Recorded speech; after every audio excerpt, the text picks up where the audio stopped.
역대상 21장 말씀입니다. 지금까지는 지금 다윗이 승승장구하고 그렇게 했다는 그런 기록들이었는데 21장은 좀 뜻밖의 내용이 나오고 있습니다. 그것은 다윗이 이제 범죄했다는 것입니다. 그 범죄의 내용은 이렇게 인구를 계수하는 것인데요. 사람 수를 센 게 왜 범죄하였을까? 그 이유는 다윗의 어떤 마음의 동기가 좋지 않았다는 것입니다. 인구를 계수한 것은 이 인구가 그냥 인구가 아니죠. 여기에 칼을 들어서 할 만한 그런 사람의 수입니다. 즉 군대의 수를 이제 점검했다 하는 것이죠. 다윗이 군대의 수를 점검한 것은 두 가지 정도의 동기가 있다고 보는데, 하나는 이제 많은 군대를 내가 거느리고 있다 하는 그런 어떤 자랑하려는 이런 마음이 있었다는 것이죠. 또 하나는 이 하나님을 의지하지 않고 군대를 의지하겠다 하는 것이죠. 얼마나 되는가? 이것을 가지고 앞으로 또 어떻게 할 것인가? 그래서 결국 후자, 특히 하나님보다 군대를 더 의지하려고 했던 이 부분이 하나님 마음에 흡족치 아니한 것이죠. 그래서 하나님께서 그것을 죄로 여기신 것입니다. 그래서 여기 하나님이 그것을 악하게 여기셨다. 7절에 하나님이 이 일을 악하게 여기사. 그래서 하나님은 그런 걸 싫어하시는 것입니다. 하나님 대신 다른 것을 자꾸 의지하는 것, 이것을 별로 좋아하지 않습니다. 하나님께서는 오직 하나님만 의지하는 그러한 것을 기뻐하시죠. 근데 다윗이 그만 그런 죄를 범했다 하는 것이죠. 그런데 그 죄를 왜 범했는가? 그렇게 유혹한 자가 또 있었다는 것입니다. 그것은 사탄이라고 역대기 기자는 그것을 또 밝히고 있습니다. 21절을 읽어보겠습니다. 사탄이 일어나 이스라엘을 1절, 21장 1절 읽겠습니다. 사탄이 일어나 이스라엘을 대적하고 다윗을 충동하여 이스라엘을 계수하게 하니라. 그래서 사탄은 그런 마음을 주고 유혹하는 존재라는 걸 우리가 알 수가 있습니다.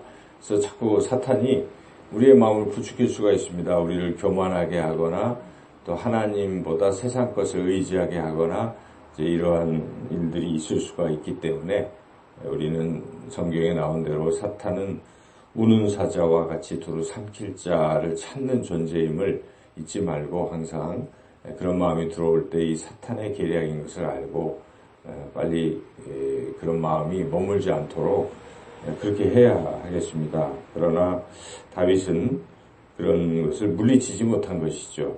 그런 생각이 들어서 요압에게 백성 수를 세봐라, 그리고 보고해라, 이제 이렇게 명령을 했을 때 그래도 요압은 이 잘못됐다는 것을 안 것이죠. 그래서 요압이 그러시면 안 됩니다.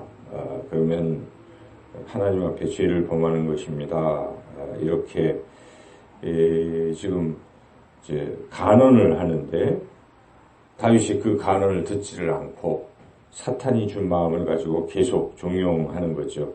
요압은 이런 상황에 그래도 이제 두 가지가 있는 거예요. 요압에게는 충성스러운 마음과 또 지혜로운 것이 있다는 것을 우리가 볼 수가 있는데, 충성이라는 것은 비록 자기가 간언을 했지만 왕이 듣지 않았고 다시 시킬 때에 나 못하겠다 이러지를 않은 것이죠.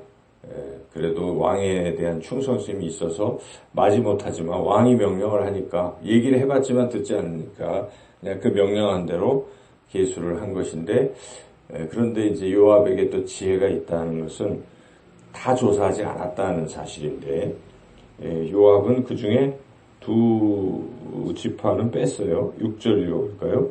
요압이 왕의 명령을 마땅치 않게 여겨 레위와 베냐민 사람은 계수하지 아니하였더라.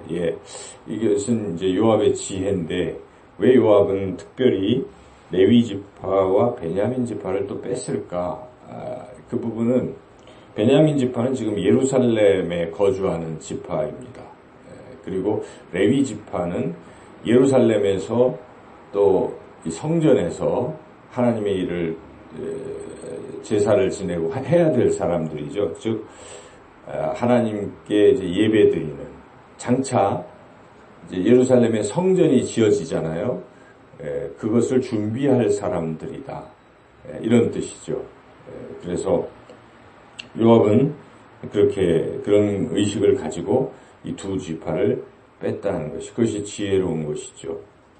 그래서 그렇게 해서 이제 이런 일이 이제 되었는데, 이때 하나님께서 이 다윗이 그러한 교만과 또 불신, 하나님에 대한 의지가 아니라 세상 군대에 대한 의지, 이런 것을 보시고 이제 징계를 내리시는 것이죠. 깨닫게 하시려고 하나님께서 이제 심판을 하시는데, 그 심판의 내용이 이제 선택하도록 3년 기근 또는 적군에게 패하든지 전염병, 사흘, 이런 이제 선택을 줄 때 다윗이 이제 회개를 하는 것이죠. 아, 이게 잘못했구나 하는 생각을 가지고 여기서부터 이제는 하나님 손에 달려 있습니다. 하나님, 사람이 아니라 하나님입니다. 하나님의 심판을 받겠습니다. 이제 이렇게 얘기를 하죠. 13절에 다윗이 사람의 손에 빠지지 않고 하나님 손에, 아마 이게 이제 전염병을 말하는 것이겠죠. 전염병은 사람이 하는 게 아니지 않습니까? 그래서 이제 그렇게 해서 이제 심판을 내렸는데, 그런 과정에 하나님께서 긍휼을 베푸셔서 이제 이 인원도 많긴 하지만 거기서 멈추신 것입니다.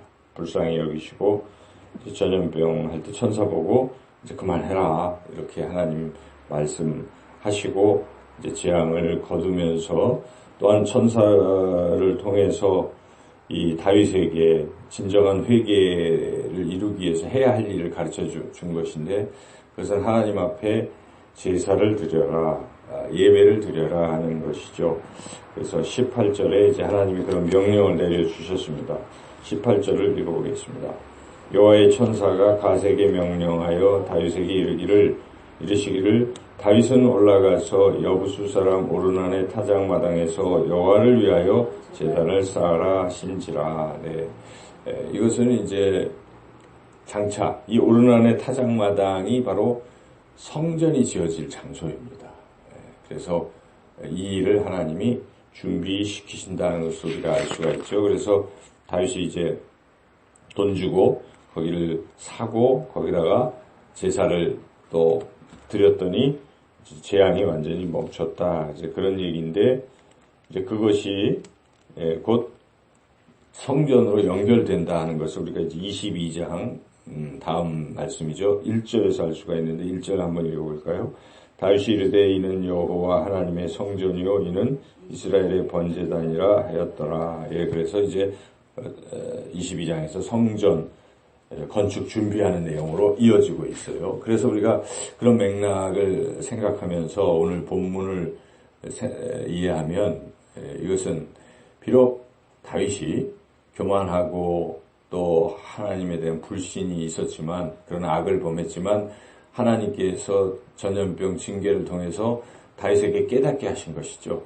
그래서 다윗이 막 깨닫고 나중에는 왜 백성이 이런 벌을 받아야 됩니까? 제가 잘못했는데 차라리 저와 제 아버지 집에, 이렇게 하면서 아주 회개의 좋은 모습을 보이지 않습니까? 그러면서 하나님께서는 그 악을 이제 선으로 갚으시사 성전을 준비케 하시는 이제 그런 일을 하게 하셨다는 것이죠. 오르난 타작마당에서 제사 드리도록 이렇게 유도하시고 그것을 사게 하시고, 그래서 또한 요압을 통해서 보여주신 것이죠. 요압이 이 예루살렘에서 성전을 건축해야 되니까 거기에 있을 레위 지파를 보호하고, 또 베냐민 지파는 거기서 성전을 또 이렇게 해야 되니까 그거 전염병으로 죽지 않도록 보호하는, 이런 전반적인 것들이 곧 21장의 이런 내용은 22장의 성전 건축을 준비하는 내용이다 하는 것이기 때문에, 우리 하나님께서는 비록 인간이 잘못하고 악을 행했지만 그 악을